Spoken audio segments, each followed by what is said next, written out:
Magandang gabi mga kabisdak. Narito pa rin po tayo sa Siargao Island at malakas pa rin ang ulan simula kaninang umaga at hanggang ngayong gabi.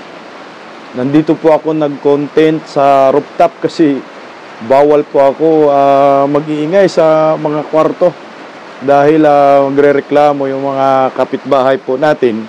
Kaya minabuti ko po nasa rooftop po tayo para hindi po tayo marinig ng mga katabi nating mga kwarto at hindi tayo makadistorbo. So maayong gabi Visayas and Mindanao. Magandang gabi Luzon, magandang gabi Pilipinas. Magandang gabi ho sa lahat ng mga Filipino, mga OFW saan mang panig ng mundo. Tuloy pa rin ho ang ating pakikipaglaban para sa bayan. Kahit maingay po, maulan, pero mahalaga ho talaga na may mapag-usapan po tayo gabi-gabi dito sa Bisdak Pilipinas. Sa mga bagong pasok po dito sa Bisdak Pilipinas, baka naman pwedeng pa-like, pa-share, pa-subscribe, at pakipindot po ang inyong notification bell para lagi po kayong may alam kung ano ba talaga ang nangyayari sa gobyernong ito, ano ho ba talaga ang nangyayari sa Pilipinas nating mahal na ngayon ay napalibutan po tayo ng mga masasamang elemento. Diba? Idkaluwag. Tsaka wala rin po tayong background music muna. Dahil nga, maririnig, magre-reklamo po sila, di ba? So, silent lang po muna tayo. At magandang gabi ho sa lahat ng mga Escunyans, Duterte diehard supporters, Bantag supporters, sa lahat po ng mga KOJC, mga tutubo, sa panig ng Pilipinas. Magandang gabi ho sa lahat ng mga palaging nakasubaybay dito sa Bisdak Pilipinas, mga nagkukomento. Maraming salamat po sa inyo. Mabuhay po kayo. At thank you so much sa walang sawang pagsuporta. Mga nag-super thanks, mga nagpakulay, di ko na kayo isa-isahin, basta marami ho kayo. Anyway, sumali po sa Bisdak Pilipinas, makipagdiskusyon dahil babasahin ko po yung inyong mga ilang mga comment dyan sa comment section. Gaya po ni Danilo Luzong, sabi niya ho, ganun talaga ang administrasyon na to ni Marcos kung sino pa ang may malasakit sa mga Filipino at hindi ho sumusunod sa gusto nila. Tanggal sayang si Arnel, mahusay at makabayan, mabuhay ka Arnel Ignacio. Tatak Marcos yan eh. Pag hindi ka kasama sa kanilang trip, ay paniguradong ikaw ay mapagtripan. Kaya yung iba dyan, napipilitan mag-trip din eh. Mag-trip si Bangag, trip din tayo. Ganun lang. Bakit? Pag hindi tayo magtitrip eh, paniguradong tayo mapagtripan. Kaya mag-trip na lang ho tayo. Ganun ngayon ang kalakalan. Bawal matinuho ngayon under ngagba-admin. Sabi naman ni Aris Nulan, Idol, nakakatawa ang ginawa ni Bangag. Pinag-resign ang kanyang gabinete secretary pero hindi naman pinag-resign at nilipat lang pala sa ibang posisyon. Dapat ni-reshuffle lang niya. Buang dyan si Marcos. May comment, baka makulong tayo. Yun na nga, budol nga kaya wala nang maniniwala dyan. Isa yan sa pag-uusapan natin ngayong gabi. Ang sabi naman ni Baniza, ibig sabihin kabisdak, pati ICC kakampi ni Marcos. Ano pa ba paping? Di ba ninyo na paghalataan? Kakampi mo lang, hindi lang kakampi, kasabwat pa. Ang sabi naman ho, ni Fernando Bautista, yan na lumabas ang nagbait-baitan, ma-reconcile kuno, pero palihim na ginagawa, gumagalaw na ng ICC, palihim, utos ni Bangag laban sa mga Duterte and supporters. Iyon na nga ho, no? Sabi, reconcile, no? Tapos nagre-reconcile, yung pala, yung International Criminal Court, pinapapasok sa Pilipinas, nandyan na daw sa Pasay, mag-iimbestiga at mambabribe pa ng mga kapulisan. Tapos reconcile, sinungaling nga ho itong Pangulo ng Republika ng Pilipinas. Nakakalungkot lang dahil pati tayong lahat damay sa kanyang kasinungalingan at ang masasakripisyo, siyempre ang taong bayan. Ganun ho talaga sila, mga sinungaling. Kaya ano ba ang ating hinintay mga kabisdak? Tara na, umpisahan agad natin to. Bisdak na! O ito po ang ating pag-uusapan ngayon sa Bisdak Pilipinas, mga kababayan ko. Pa-like and share guys. Tuplok yung matang budlat ni Baki. Ngagba, wala nang naniniwala. Ayon po sa isang political commentator, ng presidente po natin ay hindi na pinagkakatiwalaan ng maraming Pilipino.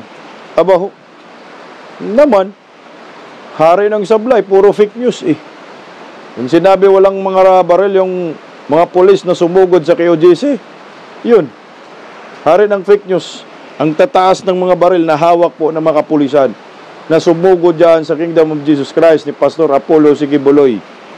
Tapos, binasura pa yung reklamo ni former President Duterte dyan sa Department of Justice. Ang kapal ng mukha. Ito, back to back po mga kababayan ko. Back to back itong si Ronald Cardima at si Harold Respicio. Laban po dito sa Comelec at lahat po ng mga commissioner pinagre-resign na ho ng dalawang ito. Grabe, ang tatapang ng mga to guys eh. Yung magandang magkaroon sila ng programa, dalawa ba? Tapang sa tapang, back to back mga kababayan ko. O ito, pakinggan po muna natin ang birada ho. Ang birada ng dalawang ito na si Ronald Cardima ng Duterte Youth at pati po itong si Harold Respicio naman na talagang mainit ang budhi kay George Garcia. Pinagre-resign lahat ng komisyoner. Pakinggan po natin. Naniniwala si Attorney Harold Respicio na dapat ma-impeach ang mga commissioner ng Comelec kasunod ng umano'y mga irregularidad sa halalan noong Mayo 12. Para naman kay Duterte Youth Chairman Ronald Cardema, dapat nang mag-resign si Chairman George Garcia na anyay pinolitika ang halalan. Si Jason Rubrico magbabalita. Tinraidor ng Commission on Elections ang taong bayan. Ito ang maanghang na pahayag ni Vice Mayor-elect Attorney Harold Respicio ng Reyna Mercedes Isabela. At dahil aniya dyan, dapat na managot ang mga opisyal ng Comelec kasunod ng mga irregularidad sa halalan noong Mayo 12. Ayon kay Respicio, dapat na ma-impeach ang mga commissioner ng Comelec dahil sa pagtatraidor nila sa mga botante. Aniya, ang unang pagtataksil ng ahensya ay ang source code na inilagay sa automated counting machines na hindi tugma sa kanilang source code review report. Ang pangalawa naman ay ang hindi direktang pag-transmit ng datos mula sa ACM patungo sa Comelec at transparency servers dahil dumaan pa ito sa isang data center kung saan maaaring manipulahin ang datos. At sino ang dapat nating panagutin? Ang mga commissioner ng Comelec. At paano natin sila pananagutin? Through impeachment. Anong sabi ng konstitusyon? Kapag binetray mo ang public trust, pwede kang ma-impeach. Meron pa bang transparency? Wala na. Yung tiwala ng taong bayan through that batas na dapat simultaneously mo in real time na i-upload sa Comelec servers at sa transparency servers yung result ng bawat makina, trinaidor po ninyo. Kitang-kita po yan sa tagal ng pagsesend ng mga transmission on election day. Gaano po katagal yung transmission between independent and individual automated counting machines papunta sa mga transparency servers? Ilang oras, umaabot pa ng madaling araw. Gaano katagal nagtatransmit mula sa automated counting machines papunta sa mga Comelec servers? Napakatagal din. May minuto, may oras. Depende sa lugar. Kapanipaniwala ba yung pangyayaring yun? Bago pa man ang May 12 elections ay naging... Tingnan mo, grabe, at tapang ni Harold Respicio, no? Mainit yung dugo, bata pa talaga eh.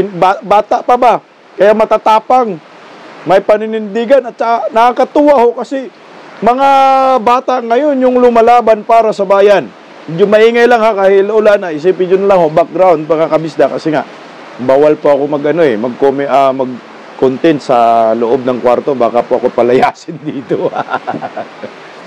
Ang tindi ganun, itong mga taong ito, ang gaya ni Harold Respicio, kailangan to ng Pilipinas kailangan to ng bayan Dapat ito, pwede itong magiging Comelec chairman. Tama, dapat ma-impeach itong lahat ng commissioner dyan sa Comelec dahil trinaidor nila yung taong bayan. Lahat ng mga botante ginago nila, pinaasa nila na maging malinis ang eleksyon ngayong 2025, midterm election, senatorial election. Ano ho nangyari? Sandamakmak na kababalagan, ang daming reklamo. Overvotes, 18 million. So ngayon ho, anong gagawin natin? dapat ma-impeach. At saka hindi lang po impeachment ang hahatol dito. Dapat ikulong. Dapat makulong, managot itong mga commissioner ng COMELEC dahil harap-harapan po tayong niluluko at dinaya ng mga commissioner na ito. Lalo na po dyan si George Garcia. Yan po talaga ang dapat. Managot. Mantakin mo yung 18 million overvotes. First time in the history na mayroong ganong karaming mga overvotes na umaabot ng almost 36% ang overvotes against sa turnout ng mga bumoto ng mga Pilipino. Ang pinakamalaking overvotes lang sa kasaysayan is 2.5%. Ito, umabot ng almost 26%. I think mga 30% nga ho eh. Ganong katindi ang dayaan ngayon kung paano tayo niloloko ng COMELEC na ito. Itong mga komisyoner, alam nila ho yan eh. Paano po magsalita? Mga bayad yung mga yagbuls na yan eh. Alam nila yan kung paano niloko yung mga botante. Hindi ho tayo pwedeng manahimik dito. Kaya okay itong advokasya, pakikibaka ni Harold Respicio. Hindi pa nga ho nakakaupo dahil nga pinipersonal ni George Garcia. Tuloy po natin mga kabistak pa like. Vocal na si Respicio sa posibilidad na madaya ang resulta ng eleksyon, lalo na sa transmission ng mga boto. Huwag niyo pong kalilimutan ang panahong ito. Correct. Kung saan tayo ay inabuso at inapi ng administrasyong ito. Huwag niyong kalilimutan sa inyong isip, sa inyong damdamin. Huwag niyong pabayaang mawala ang apoy sa inyong mga dibdib. Sa Grabe. susunod na 3 taon, para kapag dumating ang panahon sa 2028, maalala nyo pa rin ang panahon na ito at hindi na natin iboboto ang pamahalaan na nagka-countermand ng ating mandato at patuloy na nang-aabuso sa ating karapatan. Nako, marami na po tayong mga pizza na pagtatandaan, mga kabisdak. Yung June 11, I think 2024, the day of infamy. Yung ginawa ho ng Marcos admin sa QGC.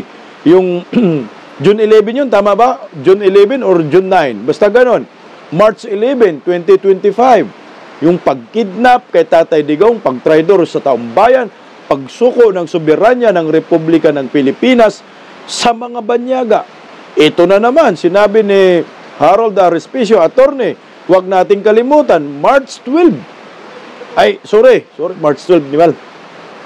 May 12, 2025, eleksyon, Mayo 12. Huwag nating kalimutan na tayo dinaya, niluluko ng COMELEC. At tama yung sinabi ni Attorney Harold Respicio, pagdating ng 2028, hindi dapat natin iboto lahat ng mga kandidato ni BBM. Kailangan zero. Mangyayari naman talaga dapat. Kaso ang problema, paano nangyayari ngayon? Paano na? Ano ba yun? Hindi nga ho nangyari. Ulit yung TikTok. Ano to guys ha? Walang A dito ha. Tuloy-tuloy po ito guys. Paano ho mangyayari yung magiging zero po itong team ni Ngagba, Palaka at Tambaloslos. Nandiyan si George Garcia eh. Siya yung nagmanipula. Siya yung may utak ng lahat nito, ng dayaan. Ganun katindi yung ginawa po ng COMELEC ngayon. Kaya hindi lang dapat ito impeachment, kundi dapat kulong. Tuloy ho. Hindi pa ipinoproklama si Respicio bilang nanalong vice mayor ng Reyna Mercedes dahil sa nakabinbing disqualification case laban sa kanya. Para naman kay Duterte Youth Chairman Ronald Cardema, malinaw na pinulitika ni COMELEC Chairman George Garcia ang halalan, dahilan para ipinawagan niyang magbitiw na ito sa pwesto. Kasunod yan ng aniyay lantaran at questionableng pagpapadiskwalipika sa kanilang grupo at ang pagpapasuspinde sa kanilang proklamasyon kahit pa malinaw na sila ang isa sa mga pinili ng taong bayan. Giit ni Cardema, kung may delikadesa si Chairman Garcia, dapat na itong maghain ng courtesy resignation. Correct. Lalo na't ito rin ang hinihingi ni Pangulong Ferdinand Marcos Jr. sa kanyang mga cabinet secretary.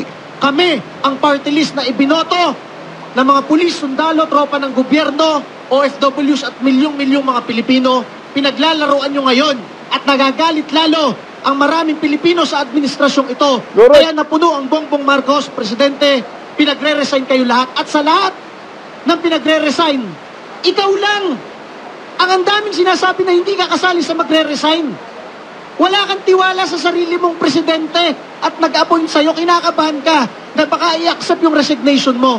Dahil ikaw naman talaga ang huling head of agency na namulitika bago nagalit ang Pangulong Bongbong Marcos. Huwag ka rin maniwala sa ninong mo, sir. Kasi sinungaling yung ninong mo. Huwag ka masyadong maniwala, sir, kay Bongbong Marcos, sir. Dahil pautot lang yun, nasabi mag-resign lahat ng mga gabinete niya. Hindi man tinanggap. Mamaya, iplik ko. Kaya huwag magpaloko, sir, ha. Ituloy ang pakikipaglaban para sa bayan. Kailangan itong kumilik na itong managot. Hindi magre-resign kasi hindi man pinaresign ni Palaka. Hindi talaga kasi ang amo ni George si Palaka man. Si BBM, kiko man yan. Toto lang yan, oh.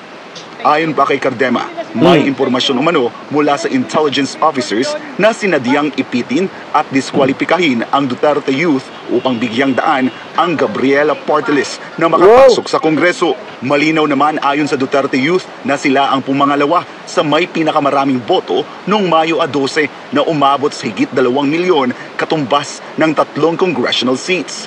Ngunit sa kabila nito ay hindi pa rin ipinoproklama ang Duterte Youth Party List dahilan para mas lumalim ang pagdududa ng publiko sa motibo ng COMELEC at sa sinseridad nitong pairalin ang tunay na resulta ng halalan. Kaya sana naman, yung ibinoto ng taong bayan, paupuin nyo. Yung pinagre-resign ng Pangulo, mag-resign naman kayo. Correct. Lahat ng atensyon nasa inyo na. Ayaw nyo bang pansinin? Kayo na lang ang namumulitika dito, tapos na yung eleksyon. Kayo pa rin ang namumulitika sa resulta ng eleksyon. Iminungkahi naman ni Attorney Ferdy Topacio na magsagawa ng congressional hearing kaugnay sa umano'y mga irregularidad noong May 12 elections. Git niya, mahalagang mailantad ang buong katotohanan at mapanagot ang sinumang responsable sa anumang uri ng katiwalian o kapabayaan. Ang aking suggestion, yun nga, yung katulad ng sinabi ko, Committee on Suffrage, mag-hold tayo ng legislative hearings, mag-invite ng resource persons. Invite nyo si Chairman Garcia. Hindi naman siya pwedeng tumanggi kahit Independent Constitutional Commission. He is still subject to legislative inquiry. Sampilan nyo. Pasagutin nyo, paglabasan nyo ng mga dokumento. Sama nyo yung mga katulad ni Attorney Harold. On that basis, aside from the fact na makakakuha tayo ng mga informasyon at saka mga statements na maibabago yung Omnibus Election Code. Siguro isama na natin doon na very strict yung grounds for suspension of proclamation. Lagyan natin ng process, hindi yung very vague na when even the standard of evidence of guilt is strong is very vague. Para sa Diyos at sa Pilipinas kumahal, ako si Jason Rubrico, SM9 News. Alam niyo po, para sa akin, huwag na magpa-hearing, yung legislative hearing, walang kwenta yan.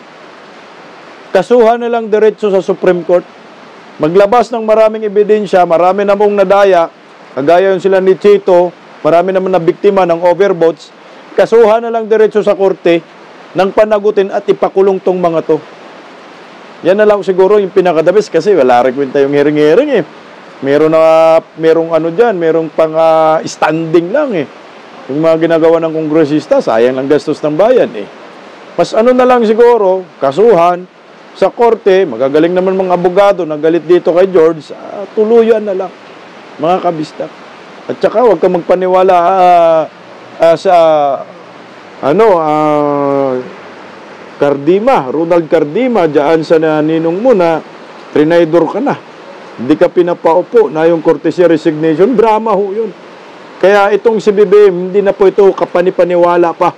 Ito yung presidente na sa kasaysayan ng ating bansa na hindi ka pwedeng magtiwala. Kasi pag nagtiwala ka dito, mabubudol ka lang. Simula sa 20 pesos per kilong bigas hanggang ngayon, budol-budol. Tingnan mo si Vice President Inday Sara, mga Duterte. Maraming na biktima. Kaya hindi ka panipaniwala itong si Dayunyor. Sa 11 sa 10 sinasabi ni Dayunyor, 11 hindi tumatama. 11 yan fake news. Kaya tingnan mo, pakinggan nyo po yung isang political commentator na nagsasabing bodol-bodol itong si Dayunyor at wala nang naniniwalang mga Pilipino. Kayo, naniniwala pa ba kayo kay Dayunyor? Ako, pag ako tanongin ninyo, ni minsan, hindi pa ako naniniwala dyan sa presidente na yan. Bakit? Bodol-bodol at sinungaling. Pakinggan natin guys, oh. Wala nang naniniwala kay Pangulong Bongbong Marcos Jr. Sa halip nga na igalang ay naging katawa-tawa na lang ito sa mata ng publiko sa tuwing magbibitiw ng pahayag. Ganito binira ng political commentator na si Ibi Hugalbot si Marcos Jr. Kasunod ito ng umano'y pagiging bukas ng Pangulo sa pakikipag-ayos sa pamilya Duterte. Ayon kay Hugalbot, hindi lang ito nakaka-insulto sa mga Duterte, kundi malinaw ring pampabastos sa milyong-milyong Pilipinong sumusuporta sa kanila. Correct. Nakakatawa to, no? Mga kababayan, Jade and Admar. Kasi nga, sino ba naman ang siraulo na makikipagbati sa isang tao na wala nang ginawa, kundi persecute ang iyong pamilya, ang iyong mga kaalyado, lalong-lalo na yung tatay mo ay pinakidnap at nandun ngayon nga nakakulong sa isang foreign court or foreign detention facility being tried, no? Well, not in fact tried yet, no? By a foreign entity. This is not just rhetoric, this is a blatant insult, no, to the intelligence of the Dutertes, their allies and their supporters, no? Giit ni Hugalbot, Tingnan mo tama ho yun. Para sa akin din po, sumang-ayon po ako dito kay Hugalbot. Pag makipag-reconcile po ang mga Duterte dito kay Bangag, parang naiinsulto tayo dyan Pati yung pamilyang Duterte. Kasi pagkatapos yung ginawa ko kay Tatay Digong, kinidnap, Inday Sara, pina-impeach, trinaydor ang bayan, mag-reconcile tayo, hindi. Kailangan may managot. Kailangan may makulong. Hindi man ngayon, sa susunod na panahon, kailangan pagbayaran ng mga Marcoses ang ginawa ho nila sa mga Duterte at sa bayan na pagtatraidor harap-harapan Mangmaangan lang sila Feeling nila hindi mali yung kanilang ginagawa na pagkidnap ka Tatay Digong pinadala sa Netherlands. Feeling nila tama sila, pero hindi po yan tama. Yan ay kalukuhan. Tama yan si Sir Hugalbot. Malaking insulto po yan sa mga supporters ng mga Duterte. 32 million na tayo ngayon, marami ho tayo. Siguro 27 million ang bumoto kay Kuya Bongo. Nandun pa rin tayo, nagra-rin sa 32 million. Mga Duterte diehard supporters, galit na galit dito sa mga Marcos. Tuloy natin guys. Kung tunay na sincero si Marcos Jr. sa kanyang intensyong makipag-ayos, dapat ay magsimula ito sa pagpapauwi kay dating Pangulong Rodrigo Duterte na ngayon nakakulong sa dahig Netherlands. Ang unang malakas na ebidensya na gusto niya makipagbati at ayaw na niya ng pamumulitika the last 3 years of his administration is pauwiin talaga itong si former President Duterte. Tama. Dagdag pa ni Hugalbot, halos wala. Bukod na pauwiin si Tatay Digong, itigil yung impeachment at yung huling gagawin ni BBM, mag-resign siya sa pagka-presidente. Dahil yung kanyang pagka-presidente, hiram lang yan kay Vice President Inday Sara. Yan ang pinaka-the best para lahat ng mga demonyeto diyan sa administrasyon ay masupil at matigil na ang kalukuhan na ginagawa sa ating bayan. Yan ang pinaka-the best. Pauwiin si Tatay Digong, itigil ang impeachment, pinakahuli, dapat mag-resign sa pagka-presidente si BBM dahil wala siyang alam. Walang magandang naidudulot ang administrasyon niya sa maraming Pilipino. Tuloy. Wala ng Pilipinong naniniwala sa mga pahayag ni Marcos Jr. dahil lantaran na anya ang pagkakaiba ng kanyang mga sinasabi sa aktwal na ginagawa ng kanyang administrasyon.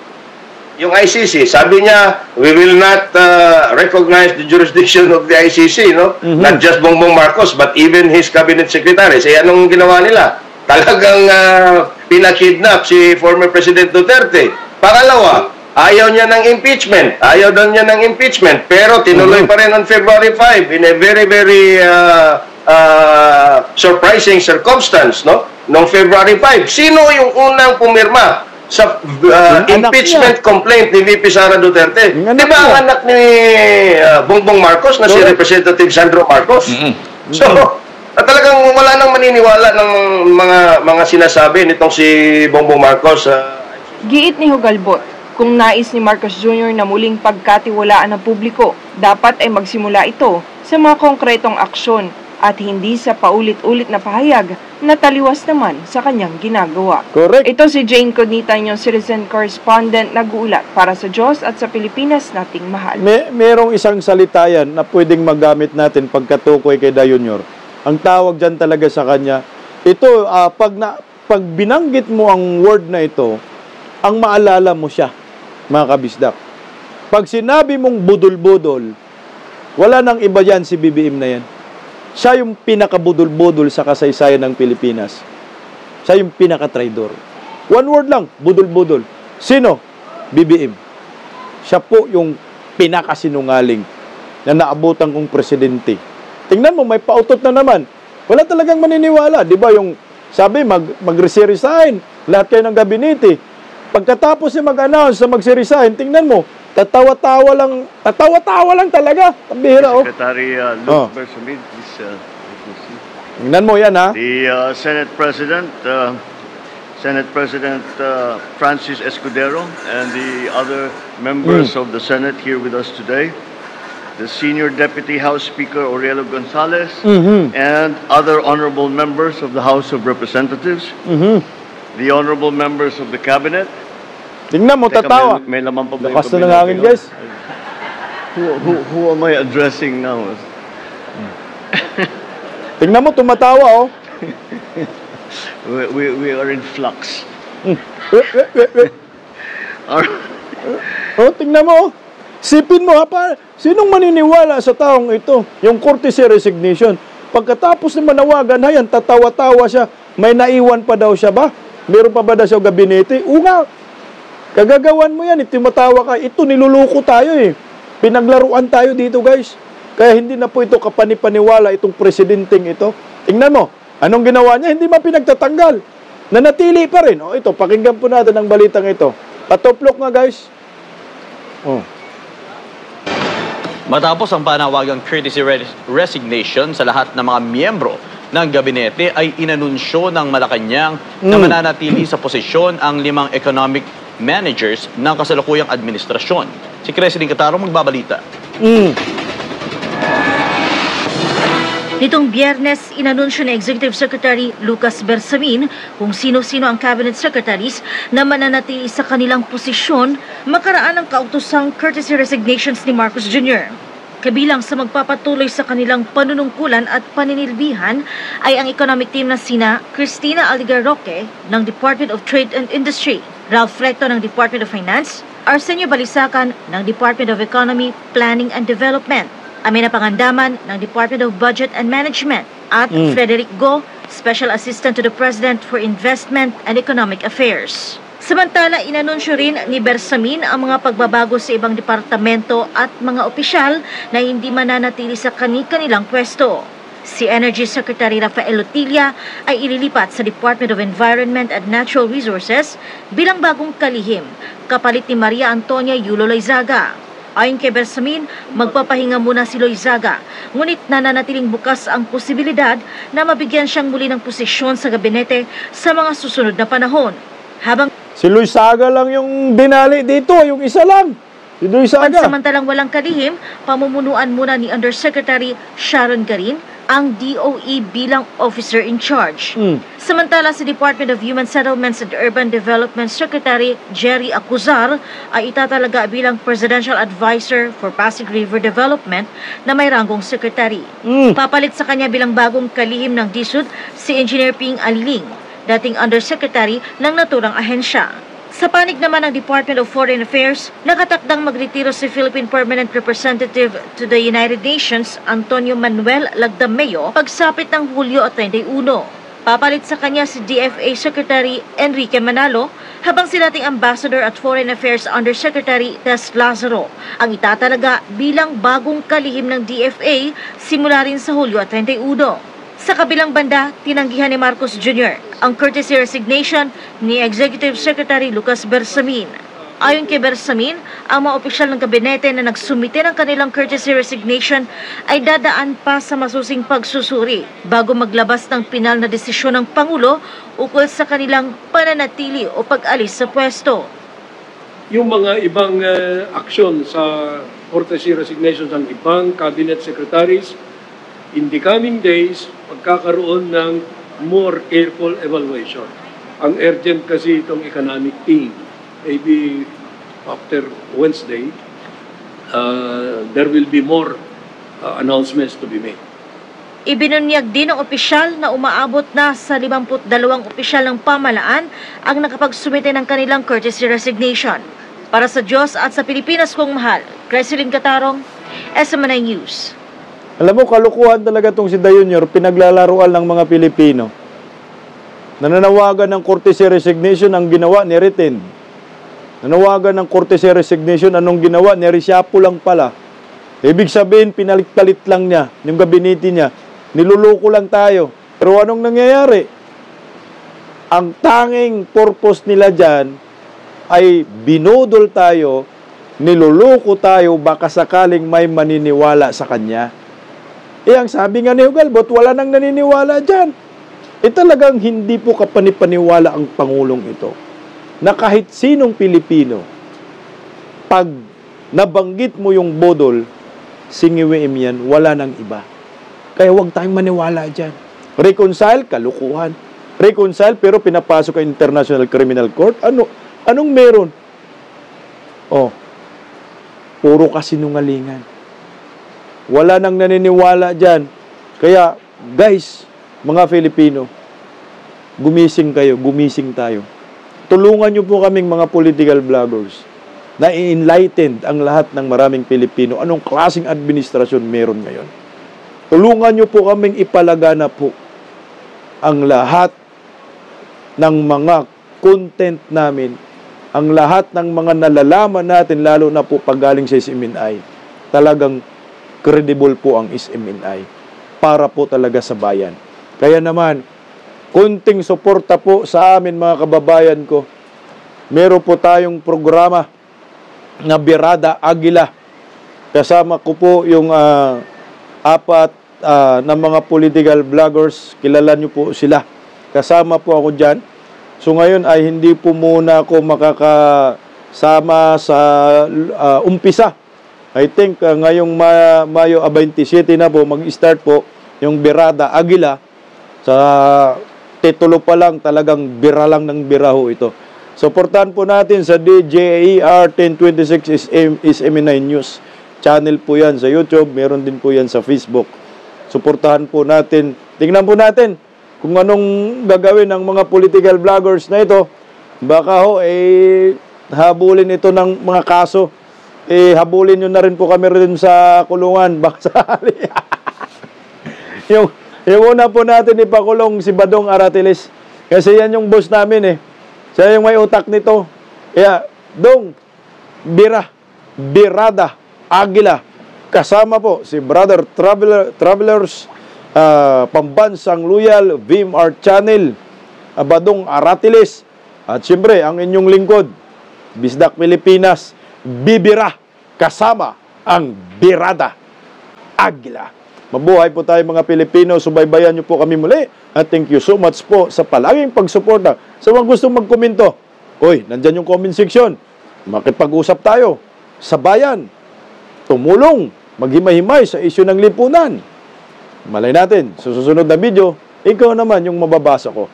Maraming salamat sa palaging pagsuporta, mga nagpa-super thanks. Thank you so much po sa inyo. Pa-share po ang video ito. Malaking bagay po sa aming mga independent political vloggers. Tingnan mo, kahit maulan, tuloy pa rin ang ating serbisyo dito sa Bisdak Pilipinas para sa katotohanan.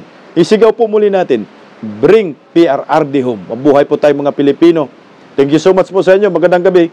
Bisdak Pilipinas. God first. Maraming salamat po. Bye-bye. Ingat.